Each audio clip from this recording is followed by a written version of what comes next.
आनंदाची गोष्ट आहे। देशाचे प्रधानमंत्री माननीय नरेंद्र मोदीजींनी महाराष्ट्राला 3 वंदे भारत ट्रेनची भेट दिली आहे।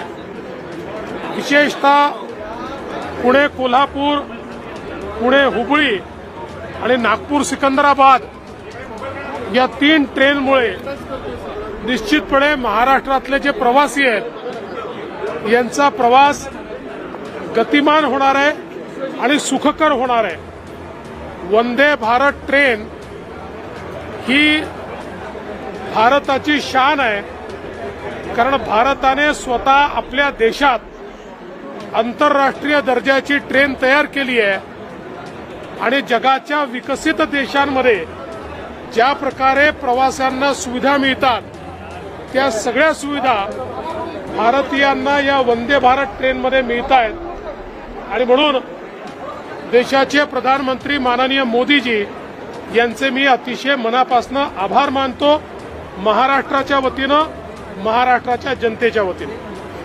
सर, शहरामध्ये फायरिंगच्या घटना झालेल्या आहेत। सर, धनगर आरक्षणाच्या बाबतीत काही आंदोलनाचा इशारा दिलेला आहे, जरांगे पुन्हा बसतायत, कोण उठून बसवतंय त्यांना कळत नाही। काल या संदर्भात बैठक झाली।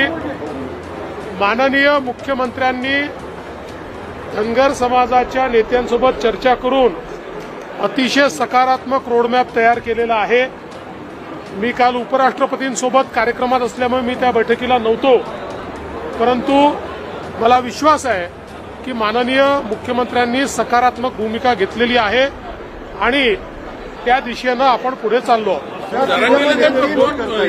सातत्याने उपोषण आंदोलन चाललंय का कळत नाही। तुम्ही त्यांना विचारलं पाहिजे, मला विचार चुकीच्या माणसाला विचारतात। काही राजकारण आहे का याच्या मागे? पुण्यात फायरिंगच्या घटना घडलेल्या आहेत 3 मागच्या 36 तासामध्ये। कुठलीही घटना घडली तरी आम्ही कोणाला सोडत नाही, तुम्ही बघितलाय।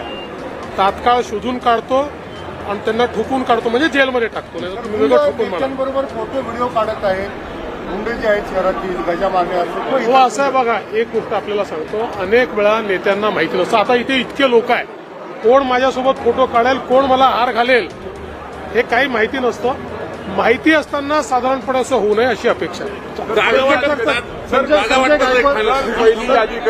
पहिली यादी कधी? जागा वाटप अतिशय चांगल्या प्रकारे पुढे चाललेलं आहे, आम्ही लवकरच ते पूर्ण करू।